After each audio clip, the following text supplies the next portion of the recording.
Bottom right, I remember this hand.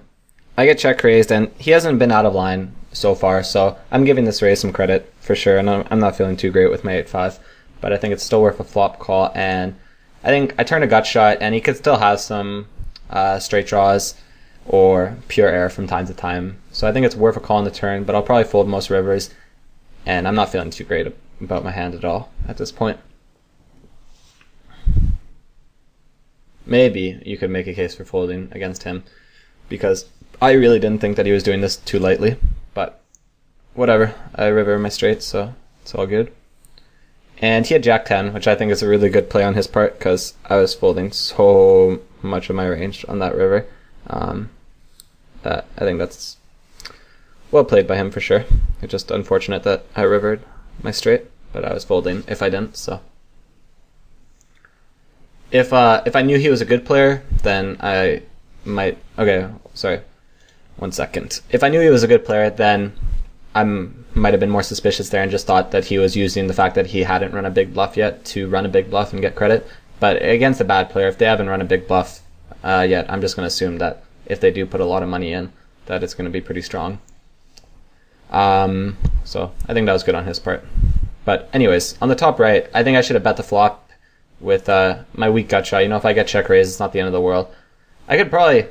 No, you could probably float the flop with this gut shot if you got check raised, though, actually, because it's not a spot that he'll barrel you down too much. When you call the flop, I think he'll put you on an ace a ton of the time and just shut down. So it's not too bad a spot to float, or you can just bet fold it. Regardless, I think betting is better than checking. And on the turn, I don't mind just putting in a small raise with my double gut shot and just getting him to fold his pure air, basically. I don't expect him to fold any kind of pair. And I just had to just shut down. I think he'll call me with most of his pairs on the river here. Bottom left, I should see bet that flop, but I don't know why I'm getting FPSy. But now I don't mind checking down my king high.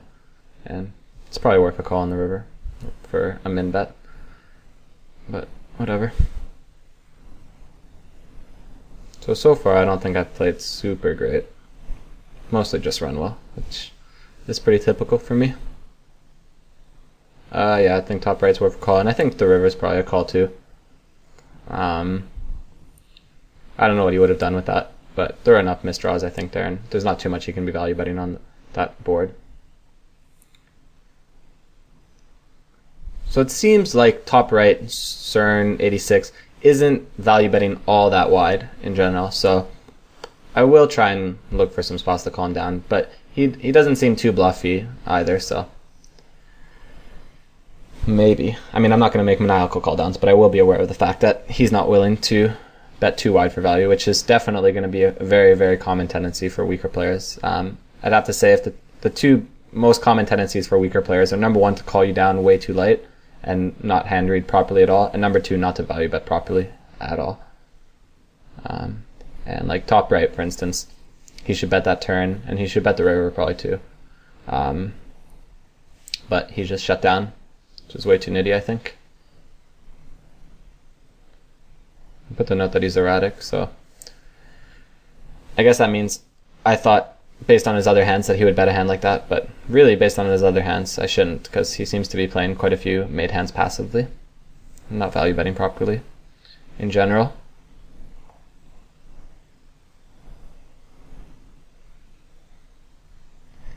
I think when you're playing multiple tables, those kind of subtle reads of how thinly someone is value betting or how wide someone's check calling the flop, or some bet sizing reads or anything like that, those are the ones that you overlook, or are the easiest to overlook.